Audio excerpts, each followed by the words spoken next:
Okay. اور جو قریش تھے وہ کس کی عبادت کیا کرتے تھے؟ وہ لات، منات، عزا، ان سب کی عبادت کرتے تھے. اور بھی ان کے بہت سارے بت تھے جو انہوں نے بنا رکھے تھے. لات، منات، عزا یہ فرشتوں کے نام تھے جو انہوں نے رکھے تھے. اور ان کا یہ کہنا تھا کہ یہ جو فرشتے ہیں یہ نعوذ باللہ یہ اللہ تعالیٰ کی بیٹیاں ہیں. اور ہم اللہ کو تو مانتے ہیں، لیکن کیا ہوتا ہے کہ کوئی بات کسی تک پہنچانے کے لیے ہمیں کسی ذریعے کی ضرورت ہوتی ہے. تو یہ بیٹیاں تو سب سے اچھا راستہ ہوتی ہیں باپ تک کوئی بات پہنچانے کے لیے. تو یہ نعوذ باللہ اللہ کی بیٹیاں ہیں، اور ہماری جو بات ہے یہ اللہ تعالیٰ تک پہنچا دیتی ہیں. اگر دیکھا جائے تو آج ہم بھی یہی کرتے ہیں. ہمیں کوئی بات اللہ سے کہنی ہوتی ہے، ہم ذریعہ ڈھونڈتے ہیں. بتائیے کیا ہمیں کسی ذریعے کی ضرورت ہے اللہ تعالیٰ تک اپنی بات پہنچانے کے لیے؟ کیا کسی مزار، کسی پیر بابا کی؟ نہیں ہے، بالکل بھی نہیں ہے. کیوں؟ کیونکہ ہماری بات تو ڈائریکٹ اللہ تک پہنچتی ہے. ہم اللہ سے دل سے کوئی دعا کرتے ہیں تو وہ فوراً اللہ تک پہنچتی ہے. تو جو یہ کہتا ہے کہ بھائی کسی ذریعے کی، کسی وسیلے کی تو ضرورت ہے، تو ہم اسی پیٹرن کو فالو کر رہے ہیں جو مشرک کرتے ہیں، جو زمانے میں قریش کیا کرتے تھے. ہمیں کسی بھی وسیلے کی ضرورت نہیں ہے، ہمیں کسی سہارے کی ضرورت نہیں ہے. اچھا، اس پر بہت سے لوگ یہ بھی کہتے ہیں کہ دیکھیں اگر آپ چھت پہ جانا چاہتے ہیں تو بھئی آپ کو سیڑھی کی ضرورت تو ہوگی نا. آپ ایسا کیسے کہتے ہو کہ کسی وسیلے کی ضرورت نہیں ہے؟ تو دیکھیں چھت پر جانے کے لیے جو سیڑھی کی ضرورت ہوتی ہے وہ دنیاوی باتیں ہیں. دنیا میں تو ہر چیز کی ضرورت ہوتی ہے، لیکن اللہ تعالیٰ کو کسی اسباب کی ضرورت نہیں ہے. اللہ تعالیٰ تو خود اسباب دنیا والوں کے لیے پیدا کرتے ہیں. ٹھیک ہے، وہ خالق ہیں، وہ مخلوق نہیں ہیں. انہوں نے ہر چیز کو بنایا ہے. ٹھیک ہے، تو یہاں پر یہ بات پوری طرح سے رد ہو جاتی ہے. یہ پوری طرح سے بے معنی ہے یہ بات کہ اللہ تعالیٰ کو کسی ذریعے کی ضرورت ہے. نہیں، اللہ تعالیٰ کو کسی ذریعے کی ضرورت نہیں ہے. جب بندہ دل سے اللہ سے دعا کرتا ہے تو اللہ تعالیٰ خوش ہوتے ہیں. بلکہ یہاں تک قرآن میں آیا ہے کہ جب بندہ دعا نہیں کرتا تو اللہ تعالیٰ کہتے ہیں کہ دیکھو یہ مجھ سے دعا نہیں کر رہا. اللہ کو پسند نہیں آتا کہ بندہ اللہ سے دعا نہ کرے. خیر، ہم بات کر رہے تھے قریش کی. اب انہوں نے کیا کیا کہ انہوں نے رسول اللہ صلی اللہ علیہ وسلم سے کہا کہ بھئی آپ ایسا کام کر لیں. اب کیا کام کریں وہ ہم دیکھتے ہیں. حضرت عبداللہ بن عباس رضی اللہ عنہ سے روایت ہے کہ قریش کے لوگوں نے رسول اللہ صلی اللہ علیہ وسلم سے کہا کہ ہم آپ کو اتنا مال دے دیتے ہیں کہ آپ مکہ کے سب سے زیادہ دولت مند آدمی بن جائیں. آپ جس عورت کو پسند کریں اس سے آپ کی شادی کر دیتے ہیں، اور ہم آپ کے پیچھے چلنے کے لیے بھی تیار ہو جاتے ہیں. آپ بس ہماری یہ بات مان لیں کہ ہمارے معبودوں کی برائی کرنے سے باز رہیں. اگر یہ آپ کو منظور نہیں تو ہم ایک اور آپ کے سامنے پرپوزل رکھتے ہیں جس میں آپ کی بھی بھلائی ہے اور ہماری بھی. اب پہلا پرپوزل تو انہوں نے کیا دیا کہ آپ کو بہت مالدار کر دیتے ہیں. پھر کہا آپ جس لڑکی پہ ہاتھ رکھ دیں، جس خاندان کی لڑکی پر، ہم اس سے آپ کی شادی کر دیتے ہیں. ٹھیک ہے، اور ہم آپ کی بات بھی ماننے کو تیار ہیں، لیکن آپ ہمارے معبودوں سے کچھ نہ کہیں. پھر انہوں نے کہا کہ ایک اور پرپوزل ہے ہمارے پاس. تو رسول اللہ نے پوچھا کہ بتائیں وہ کیا ہے.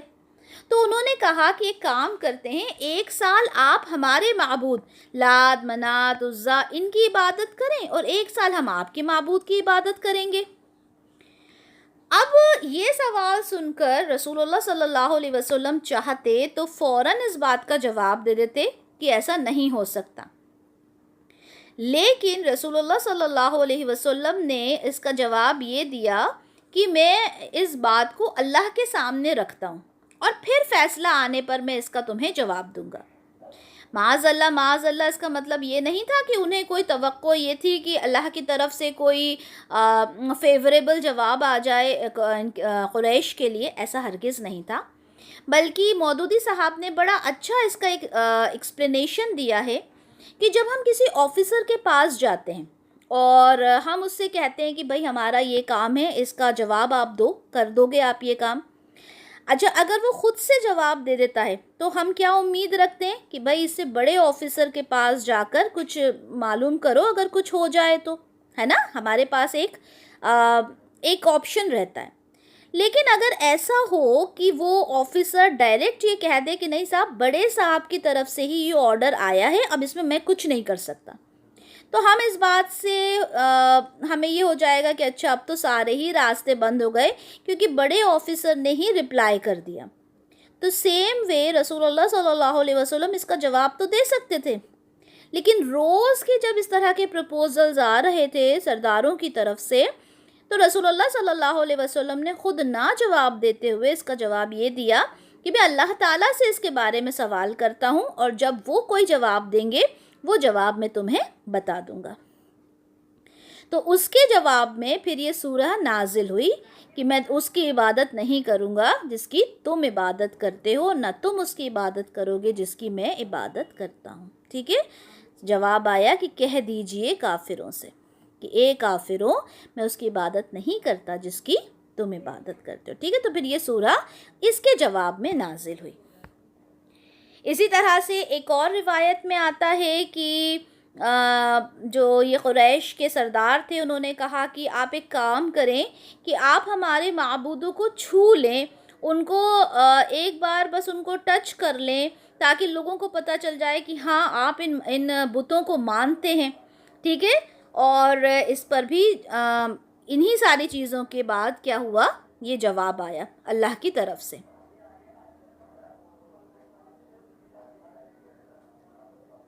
اسی طرح سے ایک اور روایت میں آتا ہے کہ ولید بن مغیرہ، عاص بن وائل، اسود بن مطلب اور امیہ بن خلف، یہ سب سردار تھے قریش کے.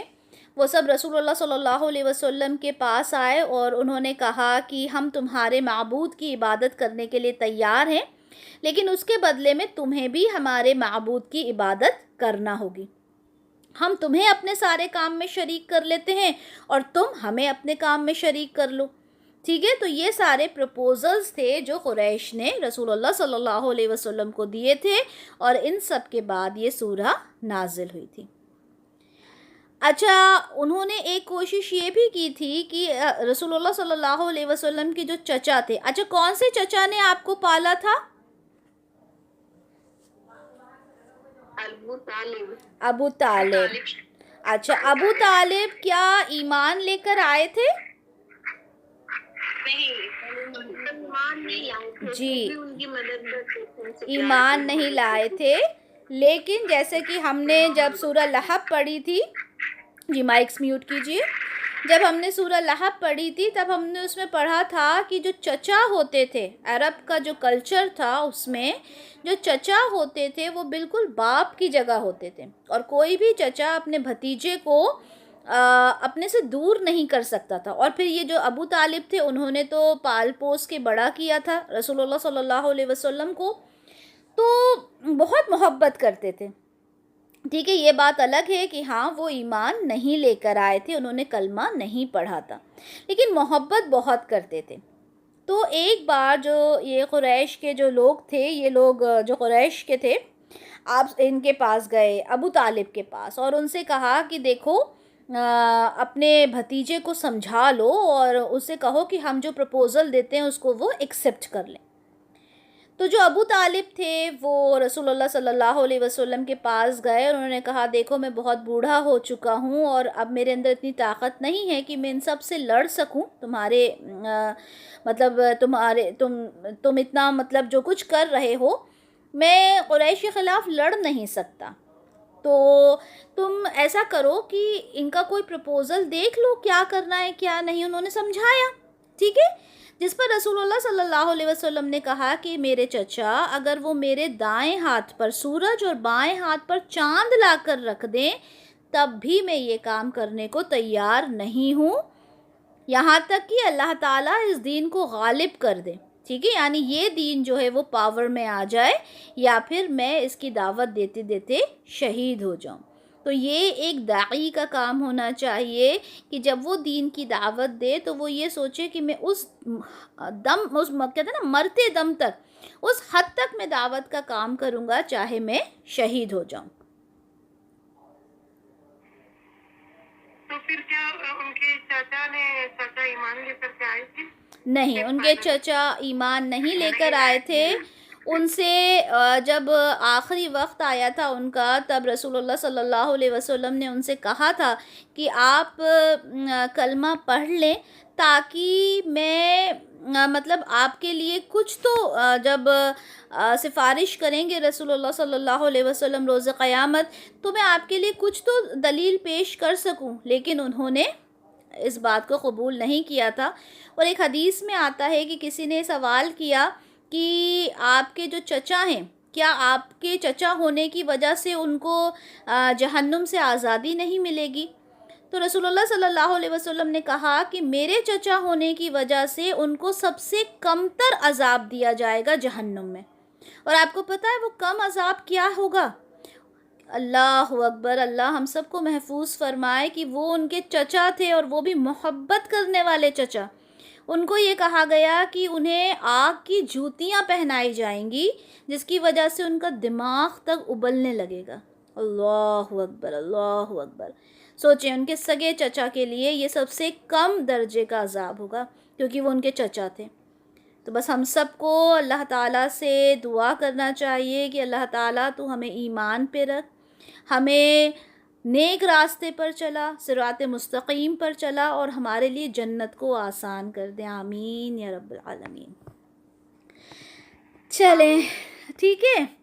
تو اب ہوا یہ کہ یہاں پر انہوں نے بہت سارے پرپوزلز رکھے، لیکن اس کے باوجود کیا ہوا کہ رسول اللہ صلی اللہ علیہ وسلم نے ان کی کوئی بات نہ مانی، بلکہ جب اللہ تعالیٰ کی طرف سے یہ سورہ نازل ہوئی تو یہ بات کلیئر ہو گئی کہ رسول اللہ صلی اللہ علیہ وسلم اس طرح کی کوئی بات بھی نہیں مانیں گے. اچھا، اس کی ہم کچھ فضیلت دیکھ لیتے ہیں. مسند احمد کی حدیث ہے 2102. سیدہ عائشہ رضی اللہ عنہ سے مروی ہے کہ نبی کریم صلی اللہ علیہ وسلم نے فرمایا وہ صورتیں بہترین ہیں، یعنی اس سورہ کو بہترین کہا کہ وہ صورتیں بہترین ہیں جن کی نماز فجر سے پہلے والی سنتوں میں تلاوت کی جاتی ہے. رسول اللہ صلی اللہ علیہ وسلم جو فجر کی سنتیں پڑھتے تھے اس میں آپ سورہ کافرون اور سورہ اخلاص پڑھا کرتے تھے. تو رسول اللہ نے کہا کہ وہ صورتیں بہترین ہیں جن کی نماز فجر سے پہلے والی سنتوں میں تلاوت کی جاتی ہے، یعنی سورہ کافرون اور سورہ اخلاص. مسند احمد کی 2102. اسی طرح مسند احمد کی 2221 ہے کہ رسول اللہ صلی اللہ علیہ وسلم جب نماز وتر پڑھتے تو آپ سورہ اعلیٰ، سورہ کافرون اور سورہ اخلاص کی تلاوت کرتے. تو یہاں پر بھی پتہ چلتا ہے مسند احمد کی 2221 سے کہ سورہ کافرون آپ صلی اللہ علیہ وسلم وتر میں پڑھا کرتے تھے. اس کے بعد مسند احمد کی 8848. مسند احمد کی 8848 میں کیا ہے کہ رسول اللہ صلی اللہ علیہ وسلم نے ایک آدمی کو دیکھا کہ وہ سورہ کافرون پڑھ رہا تھا. تو آپ صلی اللہ علیہ وسلم نے کہا کہ یہ شرک سے بری ہو گیا. ٹھیک ہے، شرک سے بری ہو گیا، مطلب اتنا ان کو یہ چیز پسند آئی. اور دیکھیں ہماری طرح نہیں پڑھتے تھے وہ لوگ میننگ جانتے تھے، وہ اس کی ڈیپتھ جانتے تھے، اس کی گہرائی جانتے تھے. تو رسول اللہ نے کہا کہ یہ شرک سے بری ہو گیا. ٹھیک ہے، ایک اور حدیث دیکھ لیتے ہیں مسند احمد کی 8849. پہلے ہم نے 8848 دیکھی تھی، ابھی مسند احمد کی 8849. تو اس میں کسی نے آپ سے پوچھا کہ آپ مجھے سوتے وقت میں کیا کہوں، اس کی تعلیم دے دیں.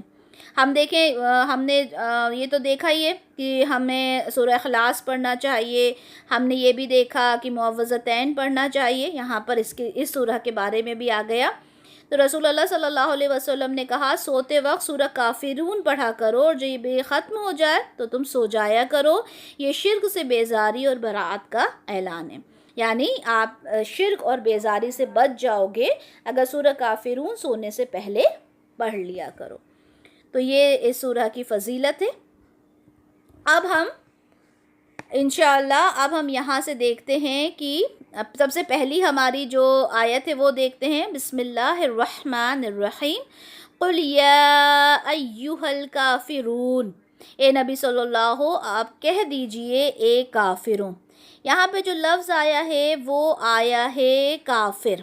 ٹھیک ہے. اچھا، یہاں پر جو کافر لفظ آیا ہے اس کو ہم سمجھیں کہ کافر کا میننگ عربک لینگویج میں ہوتا ہے ان بلیور، نہ ماننے والا، انکار کرنے والے کو کافر کہا جاتا ہے، ٹھیک ہے. اور ان بلیور کا اپوزٹ کیا ہوتا ہے؟ بلیور، یعنی مومن. یعنی کافر کا اپوزٹ مومن ہوتا ہے. کافر کو ہم صرف یہ نہیں کہہ سکتے کہ جو اللہ کو نہیں مانتے، جو بتوں کی پوجا کرتے ہیں وہ کافر ہے. ہر چیز کا انکار کرنے والا، یعنی اللہ کے ہر احکام کا انکار کرنے والا کون ہے؟ وہ کافر ہے. اب یہاں پر سوال آتا ہے کہ جب اللہ تعالیٰ مخاطب ہو رہے ہیں، یہاں پر کہا جا رہا ہے کہ یا ایہا الکافرون، یعنی کافروں سے کہا جا رہا ہے، جبکہ یا ایہا الناسو بھی تو ہو سکتا تھا، اے لوگوں. تو یہاں پر یہ بات کلیئر کر دی گئی کہ یہاں پر ان لوگوں سے مخاطب ہوا جا رہا ہے جو کفر کر رہے ہیں، انکار کر رہے ہیں. یہاں پر ایک سوال یہ اٹھتا ہے کہ جو قریش تھے، کیا وہ اللہ کی عبادت نہیں کرتے تھے؟ بتائیے، کیا وہ اللہ کی عبادت نہیں کرتے تھے؟ بیٹے وہ اللہ کی عبادت تو کرتے تھے، لیکن ساتھ میں اپنے جو اللہ کی بیٹی بنا رکھی تھی ان کی بھی عبادت کرتے تھے، ساتھ میں بتوں کی بھی عبادت اللہ کو تو مانتے تھے لیکن بت پرستی بھی کرتے تھے. Very good. تو یہاں پر جو کافر لفظ استعمال کیا گیا وہ اس لیے کیا گیا کہ وہ انکار کرتے تھے. کس چیز کا انکار کرتے تھے؟ جبکہ وہ اللہ کو تو مانتے تھے، تو وہ اس چیز کا انکار کرتے تھے کہ رسول اللہ صلی اللہ علیہ وسلم کو اللہ کا رسول ماننے سے انکار کرتے تھے، ٹھیک ہے. وہ آخرت کا انکار کرتے تھے. اگر میں آپ سے سوال کروں کہ ایک مشرک اور ایک کافر کے بیچ میں کیا فرق ہوتا ہے، تو دیکھیں مشرک کون ہوتا ہے؟ مشرک وہ ہوتا ہے جو اللہ کی عبادت تو کرتا ہے لیکن ساتھ میں کسی اور کو بھی اپنی عبادت میں شریک کر لیتا ہے، ٹھیک ہے. لیکن کافر کا مطلب کیا ہوتا ہے؟ جو انکار کرتا ہے، جو رسول اللہ صلی اللہ علیہ وسلم کی جو بھی وہ لے کر آئے تعلیم اس کا انکار کرنے والا ہوتا ہے، جو آخرت کا انکار کرنے والا ہوتا ہے، ٹھیک ہے. جب ہم ایمان کے جو ہم بلیفز پڑھتے ہیں اس میں ہم یہ پڑھتے ہیں نا کہ رسولوں پر بھی ایمان لانا ہے، آخرت پر بھی ایمان لے کر آنا ہے، ٹھیک ہے. اور اس کے ساتھ باقی چیزیں ہیں کہ فرشتوں پہ، جی، فرشتوں پہ بھی لانا ہے، جی لانا ہے کہ اللہ کے دن کتابوں پر ایمان لانا ہے، بالکل، قیامت کے دن پہ، موت پہ، مرنے کے بعد دوبارہ زندہ ہونے پہ. جی. تو یہ ہمارا ایمان ہوتا ہے کہ ان 6 چیزوں میں سے ہر رسول پر ایمان لانا ہے. اب جو جیوز ہیں، جو یہودی ہیں، وہ کس پر ایمان لے کر رک گئے؟ موسیٰ علیہ السلام تک. انہوں نے عیسیٰ علیہ السلام کو نہیں مانا، انہوں نے رسول اللہ صلی اللہ علیہ وسلم کو نہیں مانا. جو کرسچنز آئے وہ عیسیٰ علیہ السلام تک ہی رک گئے، ٹھیک ہے. اور وہ اس وقت کے جو عیسائی تھے وہ صحیح توحید پر تھے، ٹھیک ہے. لیکن بعد میں کیا ہوا؟ وہ توحید سے بھی پلٹ گئے، انہوں نے 3 خدا بنا لیے، نعوذ باللہ، ٹھیک ہے. اور پھر رسول اللہ کو تو مانا ہی نہیں. تو جو آخرت پر اور رسول اللہ صلی اللہ علیہ وسلم پر ایمان نہیں رکھتا وہ کافر ہے، کیونکہ وہ انکار کرنے والا ہے.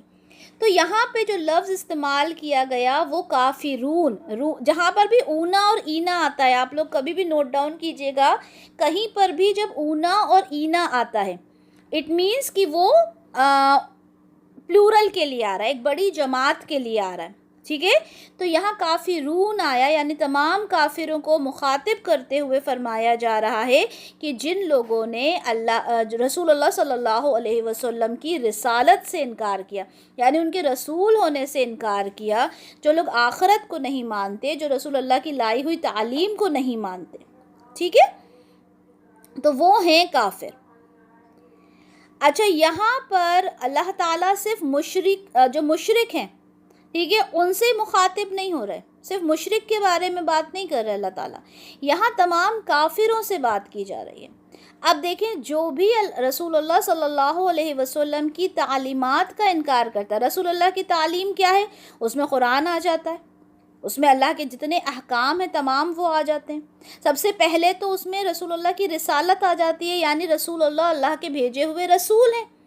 ٹھیک ہے. پھر اسی تعلیم کے اندر جتنی بھی تعلیم ہم نے پڑھی ہے، جتنا بھی جو کچھ ہم نے سمجھا ہے، کس سے سمجھا ہے؟ ہم نے احادیث سے اور قرآن سے ہی تو سمجھا ہے.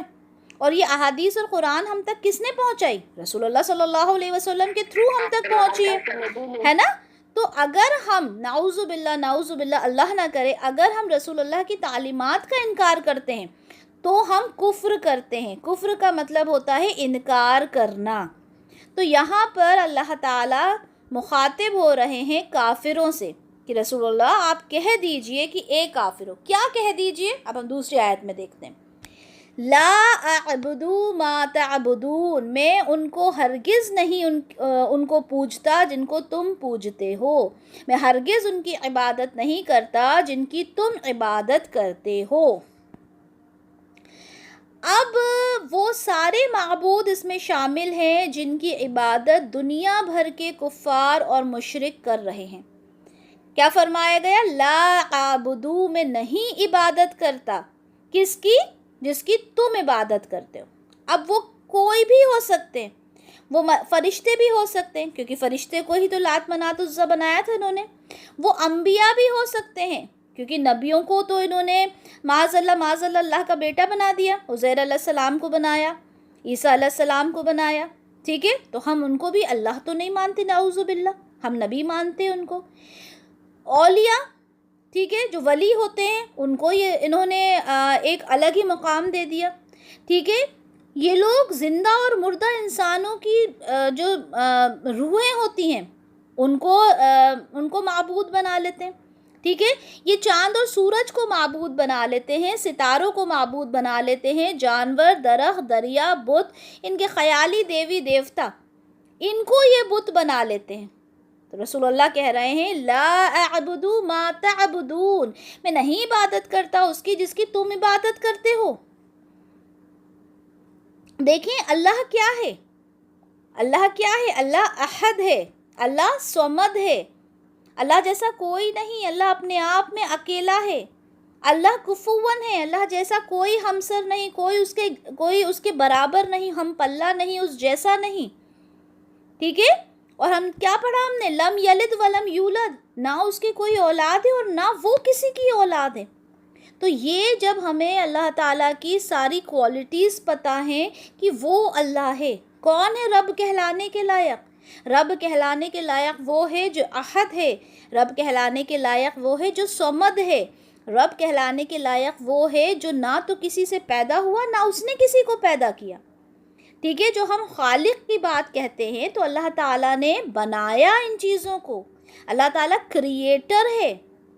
ٹھیک ہے. پیدا کرنے سے جب ہم کبھی کہتے بھی ہیں نا الفاظ میں پیدا کیا، تو پیدا سے وہ بائیولوجیکل پیدا کرنے والی بات نہیں ہوتی. نعوذ باللہ جو عیسائی کہتے ہیں کہ جو عیسیٰ علیہ السلام ہیں وہ اللہ تعالیٰ کے بیٹے ہیں، تو اس کے اندر جب ہم اس کی ڈیپتھ میں جاتے ہیں تو اس کا کیا مطلب ہوتا ہے کہ اگر کسی کا کوئی بیٹا ہے تو ظاہر سی بات ہے اس کی بیوی بھی ہوگی. نعوذ باللہ، یہ بہت ہی مطلب اگر اس کی ڈیپتھ میں جاتے ہیں تو یہ چیزیں کہاں سے کہاں جاتی ہیں. تو ہمارا عقیدہ تو یہ ہے کہ اللہ تعالیٰ کو کسی کی ضرورت نہیں ہے. اللہ تعالیٰ ایک ہے. اللہ تعالیٰ کوئی مجبور نہیں ہے. ٹھیک ہے. اللہ کو کسی کی ضرورت نہیں ہے.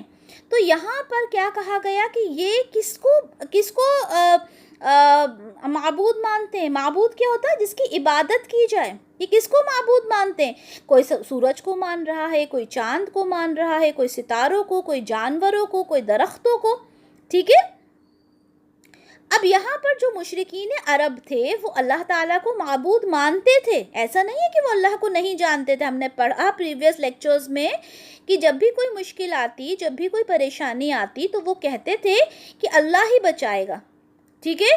جب وہ سمندر میں پھنس جاتے تھے اور ان کی کشتی ڈوبنے لگتی تھی تو وہ کہتے تھے اللہ تعالیٰ ہمیں بچائیں گے.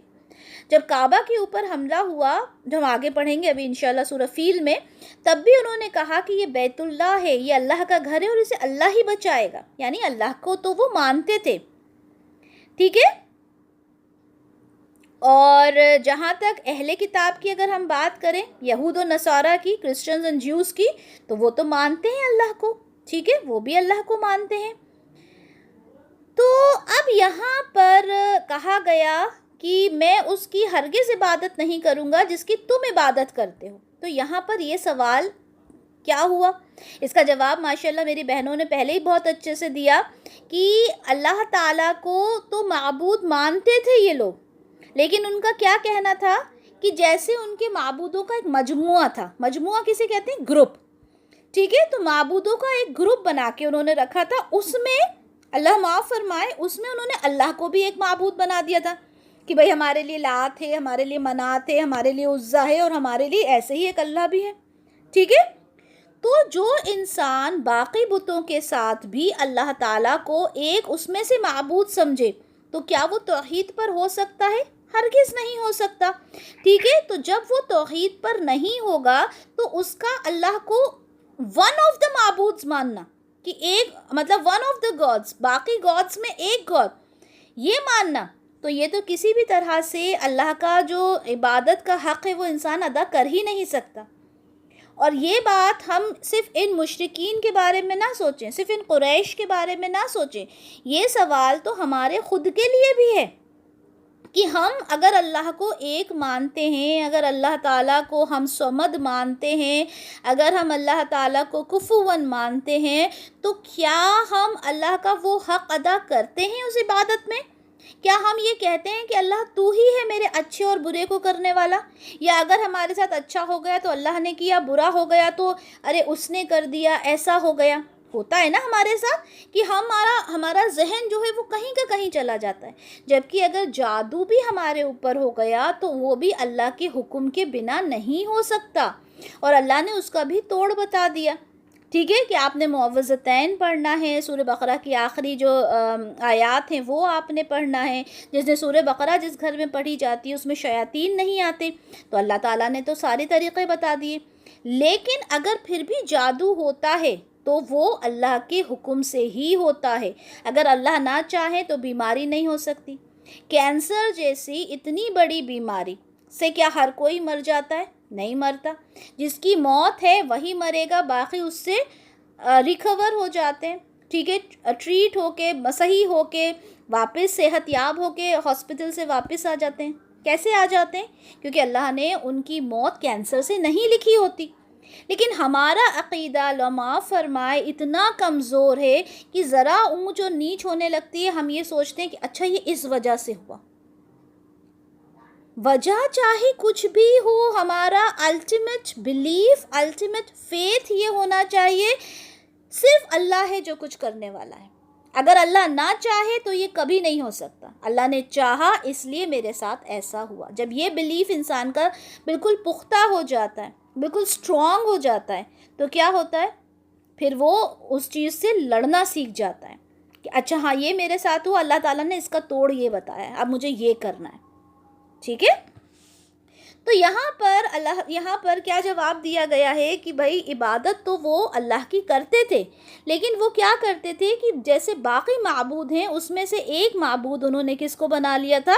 اللہ کو بھی بنا لیا تھا، جبکہ ایسا ہرگز نہیں ہے۔ اللہ کی جب عبادت کی جائے گی تو اس میں کسی اور کو شریک نہیں کیا جا سکتا۔ سورہ بینہ کی آیت نمبر 5 میں اللہ تعالیٰ فرماتے ہیں، اور اس بات کا حکم دیا گیا تھا کہ صرف اللہ کی ہی عبادت کریں، اپنے دین کو اس کے لیے خالص کر کے، بالکل یکسو ہو کر۔ کیا فرما رہے ہیں اللہ تعالیٰ؟ کہ ایک اللہ کی عبادت کرنا ہے، اپنے دین کو اس کے لیے خالص، بالکل پیور کر کے، بالکل یکسو یعنی ایک کر کے۔ ایسے نہیں کہ ایک الہ کی عبادت کر رہے ہیں پھر دوسرے الہ کی عبادت کر رہے ہیں، نہیں، یہ حکم دیا گیا تھا کہ ایک اللہ کی عبادت کرنا ہے، اپنے دین کو خالص کرنا ہے، یکسو ہو کر عبادت کرنا ہے۔ سورہ نساء کی آیت نمبر 145 اور 146 میں اللہ تعالیٰ فرماتے ہیں، 145 and 146 میں کیا فرماتے ہیں کہ منافق جو ہے وہ جہنم کے سب سے نچلے طبقے میں ہوگا۔ جہنم کے بھی الگ الگ لیولز ہیں، منافق جو ہے وہ سب سے نچلے طبقے میں ہوگا اور کوئی اس کا مددگار نہیں ہوگا۔ لیکن سوائے ان لوگوں کے جنہوں نے توبہ کر لی اور اصلاح کر لیں اور اللہ تعالیٰ کے ساتھ تعلق جوڑ لیں اور خالص اللہ کے لیے دین اختیار کریں، خالص اللہ کے لیے. ٹھیک ہے، یہاں پر بھی وہی بات فرما دی کہ عبادت کرنا ہے تو صرف اور صرف اللہ کی کرنا ہے. اسی طرح سے سورہ زمر کی آیت نمبر 2 اور 3 میں اللہ تعالیٰ فرماتے ہیں کہ اے نبی، یہ کتاب ہم نے تمہاری طرف برحق نازل کی ہے.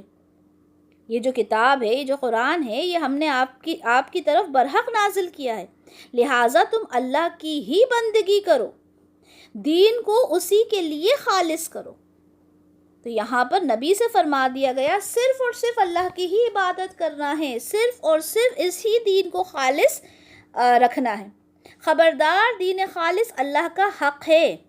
وہ لوگ جنہوں نے اس کے سوا دوسرے سرپرست بنا رکھے ہیں وہ کہتے ہیں کہ ہم تو ان کی عبادت صرف اس لیے کرتے ہیں کہ وہ اللہ تک ہماری رسائی کرا دے.